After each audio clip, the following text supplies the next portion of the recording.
Hello guys, কেমন আছো সবাই? আশা করছি সবাই ভালো আছো। তো আমরাও ভালো আছি।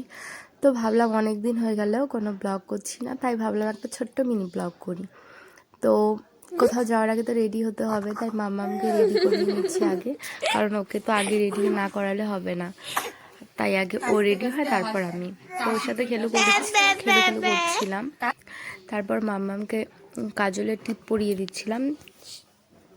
ও খেলছিল পাউডারের কৌটা নিয়ে। তো তারপর রেডি হয়ে গেছে ও। পরে আমি রেডি হয়ে নিলাম।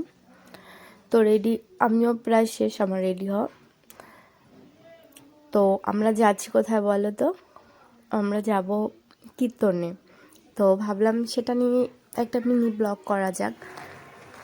তো বেরিয়ে পড়লাম। তো আমাদের বাড়ির থেকে খুব বেশি দূরে না, পাশেই কীর্তন হচ্ছে।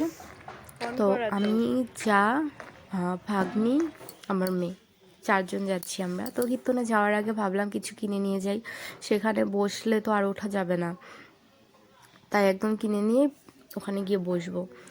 তো আমি দোকানে গেছিলাম, সেটা ভাগ্নি পিছন থেকে ক্যামেরা করেছে। তোকে সেটা বলিনি ক্যামেরা করার কথা, তো আমি ফট করে দেখে আমি হাসছিলাম। তো তারপর কীর্তনে গিয়ে বসে পড়লাম। কীর্তন হচ্ছিল, সে আওয়াজটা দেওয়া হয়নি, কারণ প্রচণ্ড আওয়াজ ছিল বাইরের, তাই আওয়াজটা বন্ধ করে দিয়েছিলাম। তো কীর্তন শুনছিলাম। তারপর কীর্তন শুনে তো মাম্মাম ভীষণ কান্না করছিল। কীর্তন আর শোনা হলো না, তাই মামকে নিয়ে চলে এলাম। ভাবলাম না, রাত্রি সন্ধে প্রায় হয়েই গেছিলো, আর একটু থাকলে সন্ধেই হয়ে যাচ্ছিলো। তো ভীষণ ঠান্ডাও পড়েছিল, কি কুয়াশা দেখতে পাচ্ছ পিছনে, ভীষণ কুয়াশা পড়েছে আজকে। তাই ভাবলাম বাড়ি চলে যাই। তো বাড়ি চলে এলাম, এটা আমার বাড়ির রাস্তা।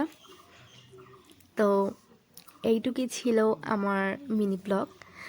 তো ভালো লাগলে লাইক, কমেন্ট, শেয়ার করো। তো টাটা, সবাই ভালো থেকো, সুস্থ থেকো।